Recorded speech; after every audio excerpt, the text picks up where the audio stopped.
সফলতার দিকে সবাইকে নিয়ে যেতে হবে এবং এই পদক্ষেপ এটা সরকারের পক্ষ থেকে নেওয়া হয়েছে, এটাকে আমরা স্বাগত জানাচ্ছি। আর অগ্নি নির্বাপক বাহিনী আজকে এই অগ্নিকাণ্ডে প্রায় 2 ঘন্টা ব্যাপী তারা নিরলস পরিশ্রম করেছে, আন্তরিকতার সঙ্গে তারা যে কাজ করেছে এটা তাদের ধন্যবাদযোগ্য।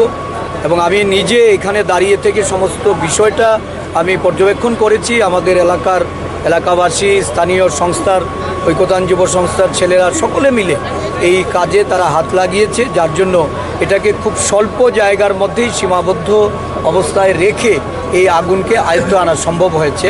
তো আমি এইটুকুই বলবো যে আধুনিক ব্যবস্থাপনা এটা অত্যন্ত জরুরি এবং সর্বত্রই যেন এই পদক্ষেপ এটা পৌঁছে দেওয়া হয় প্রশাসনের তরফ থেকে, দেখা দরকার। ধন্যবাদ। ঠিক 8:30 নাগাদ মানে এই অগ্নিকাণ্ডের ঘটনা, আমি এখানে পৌঁছি তখন প্রায় 9টা। তো এসে দেখলাম যে কর্মী বাহিনী, দমকল বাহিনী এরা সবাই এখানে একদিকে কাজ করছে। তো আগুন তো ধরুন মানে এটা একটা বলা যায় যে এর প্রাকৃতিক ঘটনা। তো একে তো রোধ করার জন্য নানা রকম ব্যবস্থাপনা দরকার, আধুনিক ব্যবস্থাপনারও আজকাল মানে হাইকোর্টের নির্দেশে বিভিন্নভাবে সেগুলি বলা হচ্ছে।